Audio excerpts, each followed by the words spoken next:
स्वागत है आपका एम एजुकेशन एकेडमी के यूट्यूब चैनल पे। तो आज हम सैटरडे को होने वाला पेपर प्रैक्टिस का सॉल्यूशन देखने जा रहे हैं। तो आइए चल के देखते हैं। पहला क्वेश्चन है आपके पास कि कार्य को नए ढंग से करने की पद्धति क्या कहलाती है। आपका ऑप्शन ए है पारंपरिक, ऑप्शन बी नवागत रूप, ऑप्शन सी नवीनीकरण और ऑप्शन डी आपका आधुनिकीकरण। तो कार्य को नए ढंग से करने की पद्धति क्या कहलाती है? ऑप्शन सी नवीनीकरण। तो राइट ऑप्शन हो जाएगा ऑप्शन नंबर सी। जबकि अगर मैं बात करूं ऑप्शन ए पारंपरिक की, तो पारंपरिक क्या होता है आपके पास? जो परंपरा के रूप में चली आ रही है उसे क्या कहते हैं? पारंपरिक कहते हैं। जबकि नवागत रूप क्या कहलाता है आपके पास? तो नवागत रूप कहता है कि जो कोई नया आया हो, जो किसी का नया रूप हो। जबकि आधुनिकीकरण कहलाता है आधुनिक समाज में जो बदलाव होते हैं उसे आधुनिकीकरण कहला जाता है। अगला आपके पास क्वेश्चन नंबर सेकंड है, केंद्रीय हिंदी निदेशालय की स्थापना कब हुई? Option A 1950, option B 1960, option C 1954, option D 1962। तो इसका राइट ऑप्शन हो जाएगा 1960। 1960 में केंद्रीय हिंदी निदेशालय की स्थापना होती है आपके पास नई दिल्ली में। अगला क्वेश्चन है कि निम्न में से अल्प प्राण कौन सा है? तो अल्प प्राण की बात कर रहा है, तो अल्प प्राण हमें पता है अल्प प्राण क्या है? हर वर्ग का पहला और तीसरा, ये वर्ण क्या कहलाते हैं? अल्प प्राण कहलाते हैं। तो पहला और तीसरा कौन है इनमें? तो option number B should be right. जबकि बात करूं ऑप्शन सी और ऑप्शन डी की, तो ये दोनों क्या आ जाएंगे? ये दोनों महाप्राण कहलाएंगे, क्योंकि महाप्राण क्या आपके पास? महाप्राण होता है आपके पास हर वर्ग का दूसरा और चौथा। आगे बढ़ते हैं। नेक्स्ट क्वेश्चन है, राम क्रिकेट खेलता है परंतु अच्छा नहीं, उपरोक्त वाक्य का प्रकार है। तो देखिए परंतु शब्द आया है और आपको पता परंतु शब्द किसमें होता है? तो मिश्र वाक्य में होता है। जबकि सरल वाक्य की अगर मैं बात करूं तो इसमें एक उद्देश्य होता है और एक विधेय होता है। संयुक्त वाक्य की अगर मैं बात करूं तो यहां पे आपके पास संयोजक शब्द होते हैं।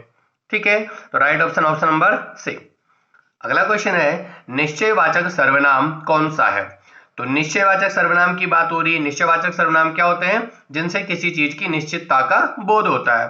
तो राइट ऑप्शन नंबर डी यहां हो जाएगा आपके पास राइट ऑप्शन। अगर मैं बात करूं कुछ की, तो ये हो जाएगा अनिश्चयवाचक सर्वनाम। और ऑप्शन ए और ऑप्शन सी क्या और कौन, ये दोनों कहलाएंगे प्रश्नवाचक सर्वनाम। आगे बढ़ते हैं, विधायिका में कौन सी संधि है? तो विधायिका में आपके पास अयादि संधि होती है, ऑप्शन नंबर सी राइट। अगला है, आंवला जीवन हाय तुम्हारी कहानी आंचल में है दूध और आंखों में है पानी, मैथिली शरण गुप्त की किस कृति में वर्णित है? तो इसका राइट ऑप्शन आपके पास ऑप्शन नंबर ए, यह यशोधरा नामक काव्य में वर्णित है। क्योंकि मैं बात करूं यहाँ पे इन सभी की, तो ये सभी मैथिली शरण गुप्त की रचनाएं हैं। पंचवटी इनका कविता कोश है। वीरांगना मैथिली शरण गुप्त की एक नायिका पे है ये, और भारत भारती इनकी ही रचना है। अगला क्वेश्चन है, शासकीय पत्रों के संदर्भ में कौन सा कथन गलत है? तो देखिए इसका राइट ऑप्शन हो जाएगा, कौन सा कथन यहाँ पे गलत है आपके पास? तो ऑप्शन नंबर बी, ये वाला जो ऑप्शन आपके पास ये गलत दे रखा है कि पत्र संख्या के ऊपर तारीख लिखी जाती है, ये गलत है। जबकि ऐसा नहीं होता। तो देखिए पत्र होता है आपके पास, इसके बाईं ओर आपके पास पत्र संख्या लिखी जाती है और इसी के बराबर में दाईं ओर आपके पास यहाँ पे दिनांक लिखी होती है। ठीक है, तो ऑप्शन नंबर बी इसका राइट हो जाएगा। अगला क्वेश्चन है, स्वर कहते हैं। अगला क्वेश्चन है, स्वर कहते हैं। तो देखिए स्वर की परिभाषा क्या कहती है कि जिन वर्णों का उच्चारण बिना किसी की सहायता से होती है ना। तो राइट ऑप्शन इनके हिसाब से कौन सा हो जाएगा? ऑप्शन नंबर बी, जिनका उच्चारण बिना अवरोध अथवा विघ्न बाधा के होता है। ठीक है, चलिए अगला क्वेश्चन है कि हिंदी भाषा के सतत और व्यापक मूल्यांकन करते समय आप किस बात का विशेष ध्यान देंगे? ठीक है, तो याद रखना हमेशा विशेष ध्यान दिया जाता है वर्तनी को लेकर के। ठीक है, जैसे मैंने आपको बताया था क्या, जैसे शब्द आप लिख रहे हो खाना, जैसे शब्द लिख रहे हो खाना, लेकिन अगर खा को आप यूं ना लिख के लिखते हो ऐसे, तो ये क्या बन जाएगा? खाना का बन जाएगा अर्थ रवाना। तो यहाँ पे अर्थ का अनर्थ हो सकता है। ठीक, इसलिए वर्तनी को विशेष रूप से देखा जाता है। अगला क्वेश्चन आपके पास कि झरना शब्द का तत्सम रूप क्या है। तो देखिए झरना शब्द का जो सही रूप है वो होता है झरण।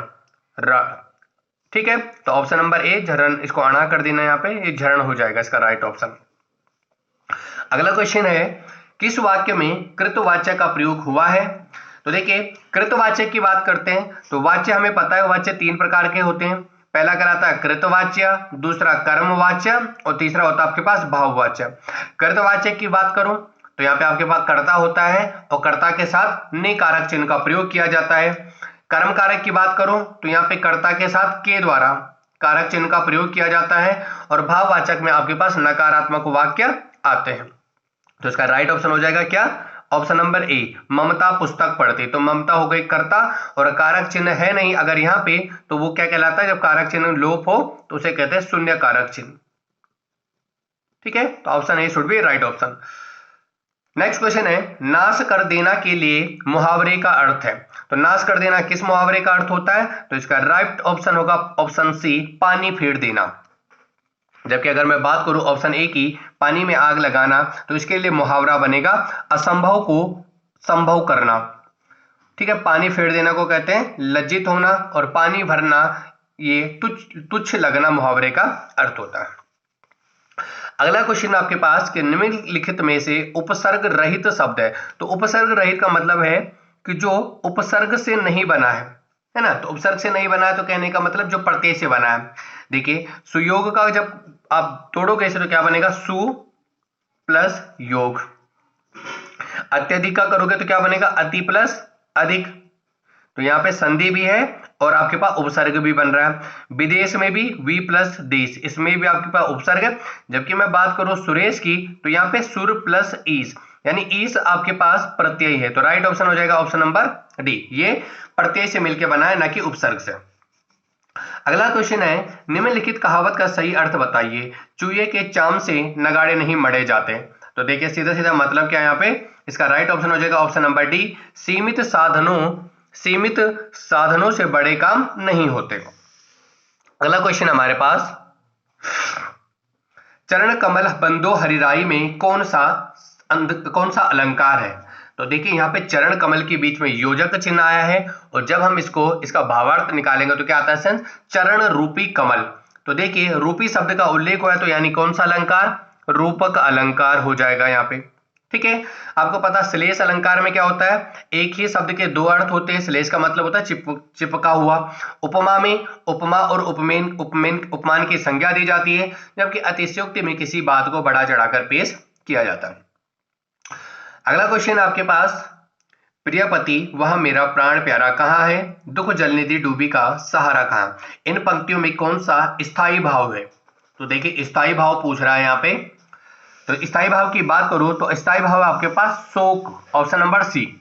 ठीक है, और विस्मय की बात करूं तो ये अद्भुत रस का भाव है आपके पास। रति की बात करूं तो ये आपके पास श्रृंगार रस का भाव है आपके पास। और क्रोध की बात करूं तो ये रोध रस का भाव है आपके पास। ठीक है, चलिए, और शोक कौन सा है, ये करुण रस का भाव होता है शोक, ऑप्शन नंबर सी राइट। अगला क्वेश्चन आपके पास कि सभी श्रोता यथा स्थान बैठे थे। व्याकरण की दृष्टि से इस वाक्य में स्थूलांकित नहीं होना था, इसने स्थानांकित होना था। ये था स्थान को, ये इसमें होता है स्थान, वाक्य में रेखांकित होना था। रेखांकित पद यथा स्थान क्या है। तो देखिए जो रेखांकित पद यथा स्थान है ये क्या कहलाएगा इसका, तो याद रखना इसका राइट ऑप्शन हो जाएगा ऑप्शन नंबर डी अविकारी शब्द, या फिर इनको अवयव शब्द भी कहलाते हैं। ठीक है, तो पता है आपको 2 शब्द होते हैं विकारी और अविकारी। विकारी शब्द जिनके लिंग वचन और कारक के आधार पर जिन शब्दों में परिवर्तन हो जाता है, और अविकारी शब्द जिनमें लिंग वचन कारक के आधार पर परिवर्तन नहीं होता है। तो यहाँ पे यथासंभव आपके पास अविकारी शब्द है और अविकारी को अवयव नाम से भी जाना जाता है।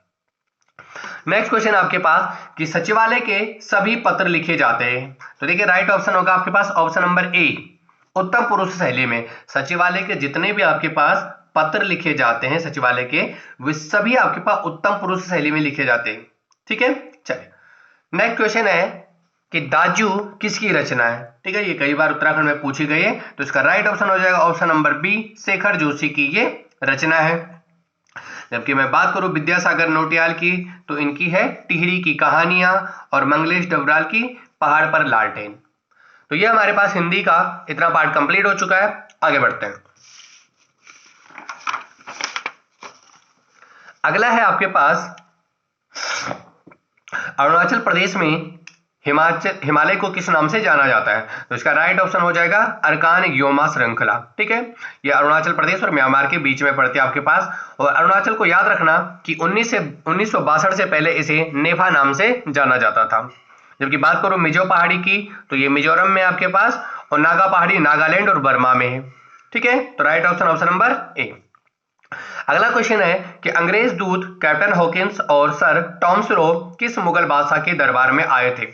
तो आपको पता है कैप्टन हॉकिंस और टॉम स्रो किसके दरबार में आए थे? जहांगीर के दरबार में आए थे। 1608 के टाइम पीरियड के आसपास आए थे ये।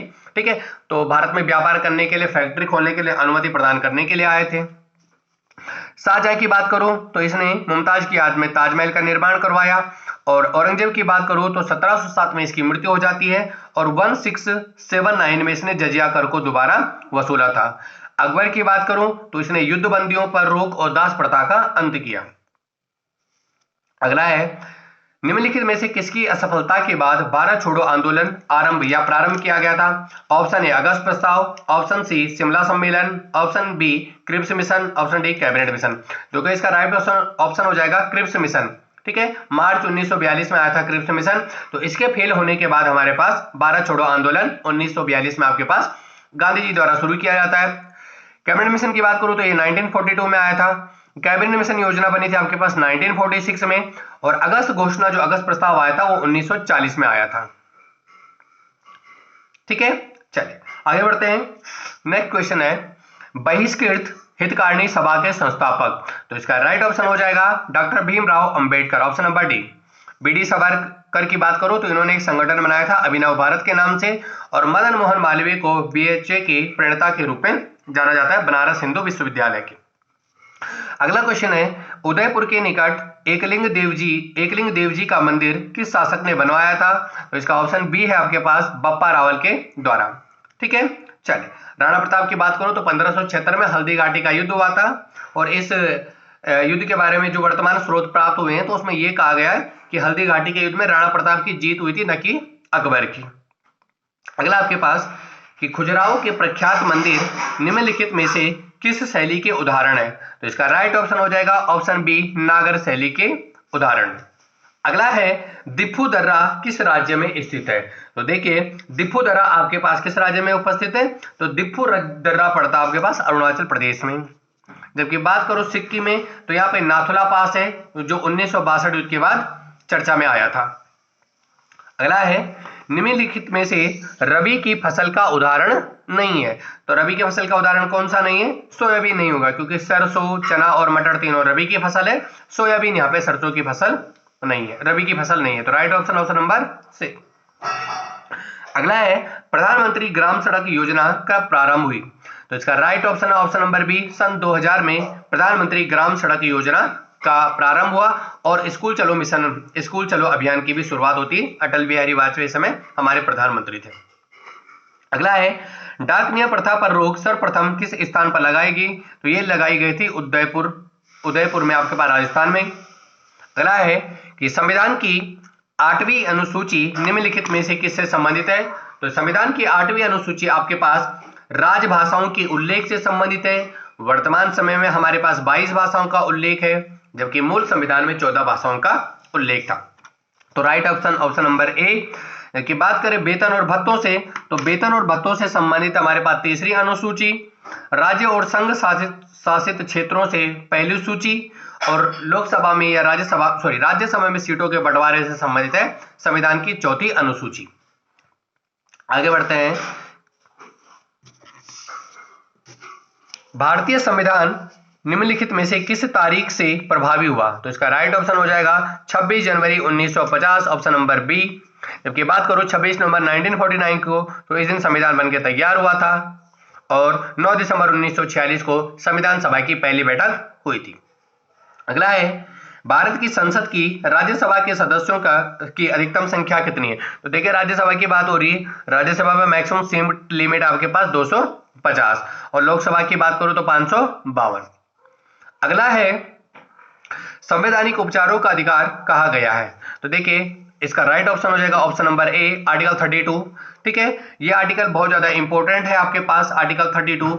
इसके द्वारा सुप्रीम कोर्ट 5 प्रकार के रिट जारी करता है। हाई कोर्ट आपके पास आर्टिकल 226 के तहत और सुप्रीम कोर्ट आर्टिकल 32 के तहत रिट जारी करता है। आर्टिकल 38 की बात करूं तो ये नीति निर्देशक तत्वों में आपके पास ये डीपीएसपी है जो लोक कल्याणकारी राज्य की स्थापना पर बल देगा। ठीक है, आर्टिकल 48 में आपके पास गोवंशीय जो पशु है उनके संरक्षण की बात कही गई है। अगला है निम्नलिखित में से किन देशों में पूंजीवादी अर्थव्यवस्था नहीं पाई जाती? तो इसका राइट ऑप्शन हो जाएगा ऑप्शन नंबर बी, रूस में पूंजीवादी अर्थव्यवस्था नहीं पाई जाती। अगला है जलयान निर्माण में प्रथम स्थान रखने वाले एशियाई देश का नाम? तो आपको पता है प्रथम स्थान किसका है? जापान का। अगला है अतीत काल में मात्र एक महाद्वीप पेंजिया था। तो देखिए पेंजिया था, इस विचार के जनक कौन थे? तो ये थे वेगनर का महाद्वीपीय विस्थापन सिद्धांत। ठीक है, चलिए निम्नलिखित में से किन्हें जुड़वा खनिज कहा जाता है? तो इसका right option option number C, सीसा और जस्ता। अगला है कौन सा जल डमरू मध्य भारत को श्रीलंका से अलग करता है? तो यह है पाक जल संधि। ठीक है, जब बात करें चिल्का झील की तो ये उड़ीसा में आपके पास, और पाक जल संधि भारत को श्रीलंका से अलग करता है। भारत में कृषि उत्पादों के न्यूनतम समर्थन मूल्य की घोषणा कौन करता है? तो यह करता है आपके पास ऑप्शन नंबर सी, कृषि कीमत एवं लागत मूल्य आयोग। अगला है कि वित्त विधेयक के संदर्भ में कौन सा कथन सही नहीं है? तो ऑप्शन ए है इसे संसद के किसी भी सदन में प्रस्तावित किया जा सकता है। बिल्कुल गलत है, यह हमेशा और हमेशा लोकसभा में लाया जाता है। इस पर संसद में संयुक्त अधिवेशन का प्रावधान है। बिल्कुल गलत है, इसमें ज्वाइंट सिटिंग संयुक्त अधिवेशन का प्रावधान नहीं होता है। अगला है इसे राष्ट्रपति की पूर्वानुमति से लोकसभा में पेश किया जाता है। यह बिल्कुल सही है, तो इसका राइट ऑप्शन हो जाएगा ऑप्शन नंबर सी। अगला है राष्ट्रपति इसे वीटो कर सकता है, ये भी गलत है। तो राइट ऑप्शन क्या हो जाएगा ऑप्शन नंबर सी कि राष्ट्रपति की पूर्व अनुमति से इसे कहां पे लेके आया जाएगा? सिर्फ लोकसभा में। आगे बढ़ते हैं। दुर्गापुर के स्टील प्लांट की स्थापना किस पंचवर्षीय योजना में की गई थी? तो देखिए दुर्गापुर आपके पास ब्रिटेन की सहायता से ये स्थापित किया गया था और ये किया गया था आपके पास द्वितीय पंचवर्षीय योजना में। जबकि मैं पहली पंचवर्षीय योजना की बात करूं तो 1951 से 56 तक इसका टाइम पीरियड था और हेराल्ड डोमर मॉडल पर यह आधारित थी और इसकी प्राथमिकता कृषि क्षेत्र थी। जबकि दूसरी पंचवर्षीय योजना की प्राथमिकता उद्योगीकरण, उद्योगों के लिए पूर्णतः ये नीति बनी थी। तीसरी पंचवर्षीय योजना खाद्य और उद्योगों से संबंधित, जबकि चतुर्थ पंचवर्षीय योजना कृषि क्षेत्रों से संबंधित थी। अगला क्वेश्चन है नेट वेस्ट ट्रॉफी किस खेल से संबंधित है? तो ये आप लोग सभी जानते हैं क्रिकेट से संबंधित है, इंग्लैंड में। ठीक है, सुगर केन ब्रीडिंग इंस्टीट्यूट कहां स्थित है? तो ये आपके पास कोयम्बटूर तमिलनाडु में स्थित है। अगला है गरीबी की माप के लिए किस समिति का गठन किया गया था? तो इसका राइट ऑप्शन आपके पास लक्कड़वाला समिति ऑप्शन नंबर डी। जबकि बात करें नरसिम्हन समिति की तो इसका संबंध है बैंकिंग सुधार से और महालुबी समिति का संबंध है सांख्यिकी जो आपके पास सीएसओ है, तो उसके लिए यह समिति बनी थी। विश्व व्यापार संगठन की स्थापना 1995 ऑप्शन नंबर बी। अगला है असम में मनाया जाने वाला पारंपरिक फसल कटाई उत्सव कौन सा है? तो इसका राइट ऑप्शन है option number B, Bohag Bihu, या फिर इसको रोगाली बिहू भी कहा जाता है असम में। और अगर मैं बात करूं ऑप्शन नंबर ए टुसु पर्व की, तो ये झारखंड में फसल कटाई के उपलक्ष्य में मनाए जाने वाला त्योहार है। पोंगल केरल में मनाया जाता है। अगला आपके पास राष्ट्रीय पंचायत निम्न में से किस देश की संसद का नाम है? तो इसका राइट ऑप्शन हो जाएगा ऑप्शन नंबर ए, नेपाल। जबकि बात करो अफगानिस्तान की तो इनकी संसद का क्या नाम है? तो इनकी संसद का नाम है सेरा।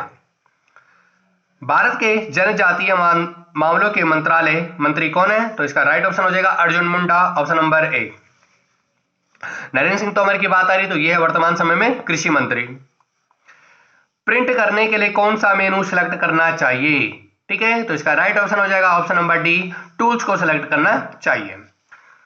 अगला आपके पास क्वेश्चन नंबर 51, निम्नलिखित में से कौन सा कंप्यूटर प्रोग्राम भाषा नहीं है? तो कंप्यूटर की प्रोग्राम भाषा कौन सी नहीं है? सी है आपके पास, सी प्लस प्लस है, जावा भी है आपके पास, तो कौन सी नहीं है? माइक्रोसॉफ्ट नहीं है। Option number D right. अगला है कि हाइपरलिंक का दूसरा रूप क्या है? तो आपको पता है हाइपरलिंक का दूसरा रूप क्या कहलाता है? ये कहलाता है option number A link. Link is the right answer. अगला आपके पास कि निम्नलिखित में कौन सी सूचना प्रौद्योगिकी शब्दावली नहीं है? तो किसका हम प्रयोग नहीं करते हैं? साइबर स्पेस का हम प्रयोग करते हैं, अपलोड का भी हम यूज करते हैं, मॉडेम का भी हम यूज करते हैं, लेकिन प्रकाश भंडारण का हम प्रयोग नहीं करते। तो इसका राइट ऑप्शन हो जाएगा ऑप्शन नंबर सी। आगे बढ़ते हैं, ये रीजनिंग का क्वेश्चन है। तो निम्नलिखित में से कौन सा आरेख स्तनपायी गायों और कौवों के बीच के संबंध को भली भांति दर्शाता है? तो देखिए स्तनपायी और गाय एक उसमें आ जाएंगे, जबकि कौवा इसमें अलग आ जाएगा। तो right option option number C. अगला है बस स्टॉप पर एक पंक्ति में ए बाईं ओर से 7वें खड़ा है और बी दाएं ओर से 9वां। वे दोनों अपने स्थानों की अदला बदली कर लेते हैं। अब ए बाईं ओर से 11वां हो जाता है, तो पंक्ति में कुल कितने लोग हैं? इसका राइट ऑप्शन है ऑप्शन नंबर सी। अगला है क्वेश्चन नंबर 56, तो इसका राइट ऑप्शन हो जाएगा ऑप्शन नंबर ए। 57 की बात करें, इसका राइट ऑप्शन हो जाएगा ऑप्शन नंबर बी। 58 का भी राइट ऑप्शन बी। 59 का राइट ऑप्शन ए और क्वेश्चन नंबर 60 का भी राइट ऑप्शन बी। बढ़ते हैं आगे।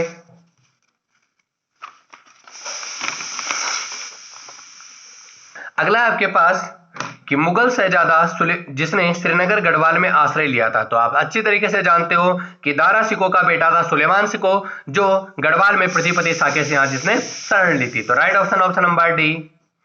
औरंगजेब की बात करूं तो 1707 में इसकी मृत्यु हो जाती है, और मुराद, दारा सिको, औरंगजेब ये सभी आपके पास शाहजहां की संतानें थी। अगला है टेरी गढ़वाल में ढांढक आंदोलन संबंधित था। तो ये आंदोलन संबंधित था आपके पास मजदूरों से। तो इसका राइट ऑप्शन हो जाएगा ऑप्शन नंबर बी। आगे बढ़ते हैं, सुदर्शन शाह किस नाम से कविताएं या काव्य रचनाएं करता था? तो इसका राइट ऑप्शन हो जाएगा ऑप्शन नंबर डी। कवि सूरत के नाम से ये रचनाएं लिखता था, और इसकी एक रचना जिसका नाम है सवासार। ठीक है, आगे बढ़ते हैं। उत्तराखंड का क्षेत्रफल भारत के कुल क्षेत्रफल का कितना प्रतिशत है? तो इसका राइट ऑप्शन हो जाएगा ऑप्शन नंबर डी 1.69%। अगला है स्थानीय भाषा में बसवाल किस ऋतु को कहा जाता है? तो देखिए यहाँ पे ग्रीष्म ऋतु को उत्तराखंड में क्या नाम दिया जाता है? रूढ़ी या खड़साव। शीत ऋतु को ह्यूंद या स्यून, और वर्षा ऋतु को नाम दिया जाता है बसकाल या चौमासा भी इसे कहा जाता है। तो right option option number B. अगला क्वेश्चन है उत्तराखंड में उगाए जाने वाले बाजरा की पहली खेप किस देश को निर्यात की जाएगी? तो इसका राइट ऑप्शन हो जाएगा option number A, sorry option number C. ये निर्यात की जाएगी, एक्सपोर्ट की जाएगी डेनमार्क को। अगला आपके पास कि राष्ट्रीय नंदा देवी राष्ट्रीय उद्यान चमोली में और फूलों की घाटी राष्ट्रीय उद्यान भी चमोली में है। तो इन दोनों को यूनेस्को की विश्व धरोहर सूची में कब शामिल किया गया? तो इन दोनों को शामिल किया गया था 1988 में और 2005 में। 1988 में नंदा देवी बायोस्फीयर को और फूलों की घाटी को 2005 में शामिल किया गया था। अगला क्वेश्चन है कि उत्तराखंड राज्य का सबसे पुराना वन्य जीव विहार है। तो उत्तराखंड राज्य का सबसे पुराना वन्य जीव विहार है गोविंद वन्य जीव विहार, जो कि उत्तरकाशी में है। 1955 में इसकी स्थापना हुई थी। जबकि बात करूं विन्यूक माउंटेन क्वेल वन्य जीव विहार की, तो ये स्थित है मसूरी में। और केदारनाथ वन्य जीव विहार ये चमोली में है आपके पास। 1972 में इसकी स्थापना की गई। तो right option option number B. Next question है कि उत्तराखंड में सिंचित कृषि भूमि को क्या कहा जाता है? तो देखिए सिंचित कृषि भूमि को तालाब कहा जाता है। तो राइट ऑप्शन ऑप्शन नंबर ए। अगला क्वेश्चन है कि पत्रकारिता का तीसरा चरण कब तक रहा? ठीक है, तो इसका राइट ऑप्शन हो जाएगा ऑप्शन नंबर सी 1940 से 1947 तक। आगे बढ़ते हैं। अगला क्वेश्चन है कि निम्न में से किसे कुसुम कांता निशंक स्मृति वीरांगना रोतेली सम्मान 2020 से सम्मानित किया गया? तो इसका राइट ऑप्शन हो जाएगा ऑप्शन नंबर बी रेखा नेगी। ठीक है, चलिए बात करें क्वेश्चन नंबर 72 की कि गोरखनाथ की धुनी कहाँ स्थित है, तो इसका राइट ऑप्शन आपके पास option number A Champawat. Champawat की बात करें तो यहाँ पे राजबुंगा का किला भी स्थित है, सोमचंद के द्वारा बनाया गया था। देहरादून में चार सिद्ध आपके पास। और पौड़ी गढ़वाल की बात करें तो कंडोलिया पहाड़ी की ढाल पे बसा हुआ है।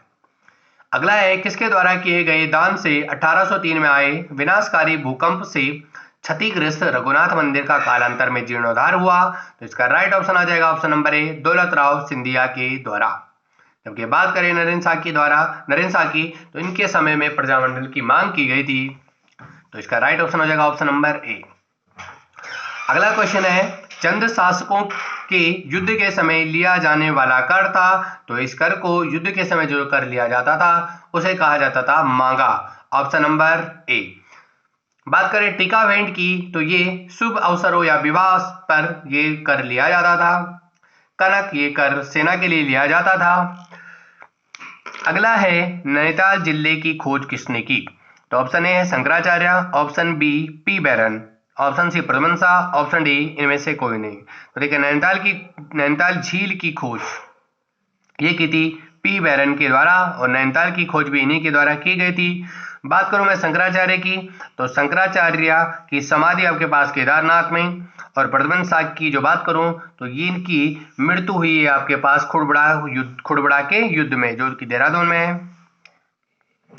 नेक्स्ट क्वेश्चन है टिहरी रियासत का प्रथम जन आंदोलन, तो देखिए टिहरी रियासत का प्रथम जन आंदोलन आपके पास तिलाड़ी कांड था 30 मई 1930 को। ठीक है, आगे पंचाचूली चोटी स्थित है, तो पंचाचूली चोटी कहां पे स्थित है आपके पास, ये स्थित है पिथौरागढ़ में। अगर इसकी हाइट पूछता तो यह है 6904 metre, right option option number ए।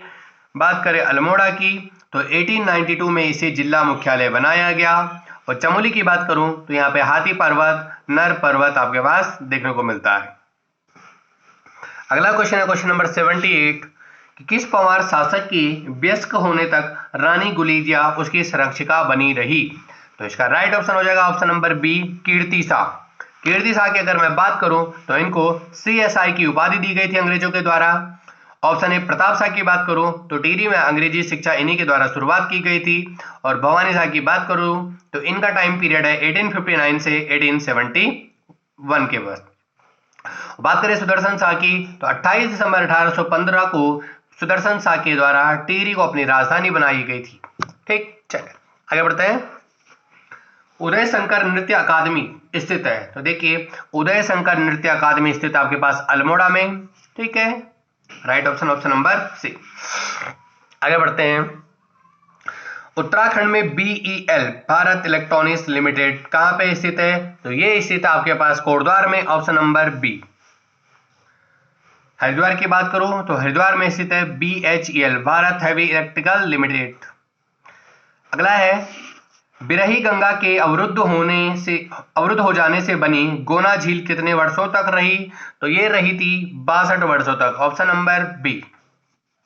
अगला है अल्मोड़ा अखबार का विचार किसने दिया था, तो अल्मोड़ा अखबार के विचार की मैं बात करूं तो ये दिया था क्यूसर के द्वारा, ऑप्शन नंबर सी। आगे बढ़ते हैं। अगला क्वेश्चन आपके पास कि उत्तराखंड में कागज का सबसे बड़ा कारखाना कहां स्थित है, तो उत्तराखंड में कागज का सबसे बड़ा कारखाना स्थित है लाल कुआं नैनीताल में, ऑप्शन नंबर ए राइट ऑप्शन। अगला क्वेश्चन है कि हुडली गुफा उत्तरकाशी के शैल चित्रों में किस रंग से उकेरा गया या किस रंग का प्रयोग मिलता है उत्तरकाशी में हुडली गुफा में, तो इसका राइट आंसर है ऑप्शन नंबर डी नीले रंग के चित्रों का प्रयोग मिलता है। जबकि बात करूं लाल रंग के चित्रों का, ये मिला है लोथाप अल्मोड़ा से।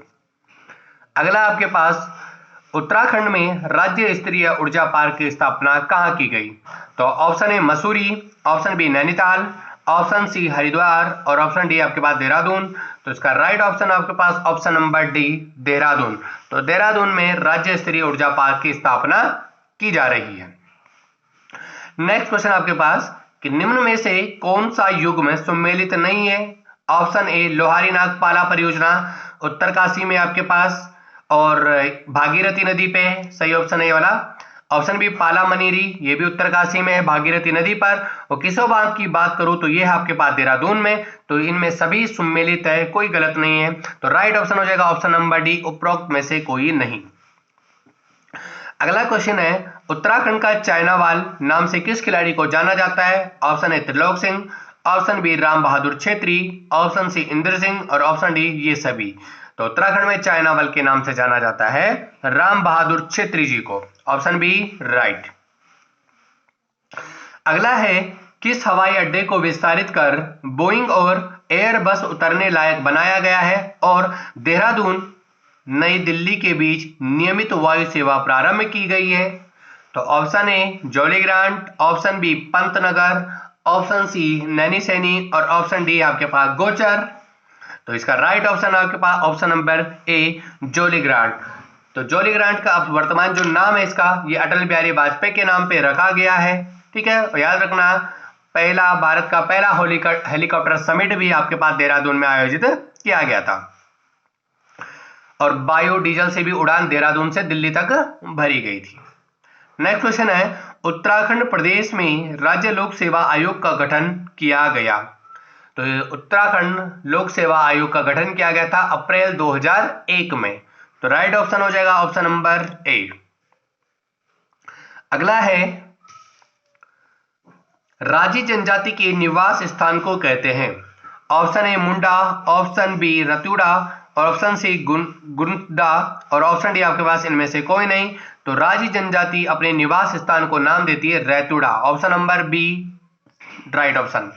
जबकि बात करूं गुंडा और मनसा की, तो ये भोटिया जनजाति के शीतकालीन और ग्रीष्मकालीन आवास कहलाते हैं। अगला क्वेश्चन है, किस नदी का जल देवताओं को नहीं चढ़ाया जाता? तो आपको पता है इसका राइट ऑप्शन हो जाएगा नंदाकिनी नदी। नंदाकिनी नदी का जल देवी देवताओं को नहीं चढ़ाया जाता। नंदाकिनी नदी की मैं बात करूं तो ये निकलती है नंदा घुघुटी से। और गौरी नदी की बात करूं तो इसका उद्गम है मिलम ग्लेशियर से। यमुना नदी उत्तरकाशी के बंदरपूंछ श्रृंखला से निकलती है और पिंडारी ग्लेशियर से निकलती है पिंडर नदी। अगला क्वेश्चन है, गढ़वाली भाषा दिवस कब मनाया जाता है? ऑप्शन ए 1 सितंबर, ऑप्शन बी 2 सितंबर, ऑप्शन सी 3 सितंबर, ऑप्शन डी आपके पास 4 सितंबर। तो इसका राइट ऑप्शन हो जाएगा 2 सितंबर गढ़वाली भाषा दिवस मनाया जाता है। 1 सितंबर को कुमाऊनी भाषा दिवस मनाया जाता है। अगला क्वेश्चन है, हौलदार, माया सरोवर, चांद और औरतों का शहर जैसे उपन्यासों के लेखक है? तो इस option A Sumitra Nandan Pant, option B doctor Karuna Krishna, option C Shivani और ऑप्शन डी है शैलेश मटियानी। तो ये सभी उपन्यास के राइटर कौन से हैं? तो इसका राइट ऑप्शन है शैलेश मटियानी। शैलेश मटियानी जी के सभी उपन्यास हैं ये। तो right option option number D Shailesh Matiyani. Next question है, गढ़तांगली दर्रा स्थित है? तो आपको बताना है कि गढ़तांगली दर्रा उत्तराखंड के किस जिले में स्थित है? तो option number A Chamoli, option B Uttarkashi, option C Pithoragarh और ऑप्शन डी है टिहरी। तो गढ़तांगली जो दर्रा है वो पड़ता है आपके पास पिथौरागढ़ में। तो राइट ऑप्शन हो जाएगा ऑप्शन नंबर सी। अगला है आपके पास टिहरी। टिहरी की मैं बात करूं तो यहाँ पे आपके पास 8 नवंबर 2020 को डोबरा चांटी पुल का त्रिवेंद्र रावत के द्वारा उद्घाटन किया गया था, जो कि आपके पास प्रताप नगर को जोड़ता है नई टिहरी मुख्यालय से। ठीक है, और इसकी जो लेंथ की बात करूं तो यह है आपके पास 440 मीटर। उत्तरकाशी की बात करूं तो उत्तरकाशी को हिमाचल से श्रृंगकंठ नामक दर्रा जोड़ता है। अगला क्वेश्चन है 95 कि असत्य कथन छांटिए। ऑप्शन ए, राज्य के गठन से पूर्व राज्य की अर्थव्यवस्था में प्राथमिक क्षेत्र का योगदान सर्वाधिक था। बिल्कुल सही बात है। अगला है, राज्य के गठन के बाद प्राथमिक क्षेत्र का योगदान घट रहा है। यह भी सही ऑप्शन है। ऑप्शन सी है कि राज्य की अर्थव्यवस्था में द्वितीय क्षेत्र का योगदान बढ़ रहा है। ऑप्शन डी, राज्य की अर्थव्यवस्था में द्वितीय क्षेत्र का योगदान घट रहा है। तो देखिए ये बात कर रहा है कि असत्य कथन को छांटना है। तो इसका राइट ऑप्शन हो जाएगा ऑप्शन नंबर डी। ठीक है, राज्य की अर्थव्यवस्था में द्वितीय क्षेत्र का योगदान घट नहीं रहा है, बढ़ रहा है। देखिए हो क्या रहा है कि प्राथमिक क्षेत्र, द्वितीय क्षेत्र और तृतीय क्षेत्र, जब प्राथमिक क्षेत्र कम हो जाएगा तो अपने आप ही तृतीयक और द्वितीय क्षेत्र बढ़ जाते हैं। ठीक है, तो राइट ऑप्शन हो जाएगा ऑप्शन नंबर डी कि राज्य में अर्थव्यवस्था में द्वितीय क्षेत्र का योगदान घट रहा है। ये घट नहीं रहा जबकि बढ़ रहा है। नेक्स्ट क्वेश्चन है कि निम्न में से किस क्षेत्र में पर्याप्त विकास की संभावनाएं हैं? ऑप्शन ए पर्यटन, ऑप्शन बी ऊन, ऑप्शन सी जल विद्युत और ऑप्शन डी ये सभी। देखिए तो उत्तराखंड राज्य की मैं बात करूं तो पर्यटन, जल विद्युत और ऊन, तो इन सभी में पर्याप्त विकास की संभावनाएं है। नेक्स्ट क्वेश्चन है कि मोती बाजार कहाँ स्थित है? Option A Mussoorie, option B Haridwar, option C आपके पास पौड़ी और ऑप्शन डी है नैनीताल। तो मोती बाजार आपके पास ये है हरिद्वार में, option number B right option. Mussoorie की अगर बात करूं तो ये बसा है 2005 मीटर की हाइट पे समुद्र तल से, और पौड़ी की बात करूं तो ये किशोराय मठ स्थित है यहाँ पे, और नैनीताल की बात करूं तो यहाँ पे कैंची धाम पड़ता है आपके पास नैनीताल और अल्मोड़ा मार्ग पे। अगला क्वेश्चन है हरिदत्त कावड़ी का संबंध किस खेल से है? Option A basketball, option B volleyball, option C tennis, option D badminton. तो हरिदत्त कापड़ी की बात हो रही है तो इनका संबंध है बास्केटबॉल से, ऑप्शन नंबर ए। नेक्स्ट क्वेश्चन है किस लेखक को क्षेत्रीय या आंचलिक कथाकार भी कहा जाता है? ऑप्शन है शैलेश मटियानी, ऑप्शन बी है शैलेश जोशी, ऑप्शन बी लालचंद्र जोशी और ऑप्शन डी है शेखर पाठक। तो देखिए उत्तराखंड का आंचलिक कथाकार कहा जाता है किसको? तो ऑप्शन ए right option Shailesh Matiyani. Last question है आज का, मायके की स्मृति में डूबी हुई नायिकाओं का हृदय विदारक नृत्य कौन सा है? तो ऑप्शन है आपके पास होली, ऑप्शन बी है खुदेड़, ऑप्शन सी चांचरी और ऑप्शन डी केदार। तो देखिए मायके की स्मृति में डूबी हुई नायिकाओं के द्वारा गाया जाता है ऑप्शन नंबर बी खुदेड़ नृत्य। तो राइट ऑप्शन हो जाएगा आपके पास ऑप्शन नंबर बी। बात करो अगर केदार नृत्य की तो इसका दूसरा नाम है मंडाण नृत्य, इसको मंडाण नृत्य के नाम से भी जाना जाता है।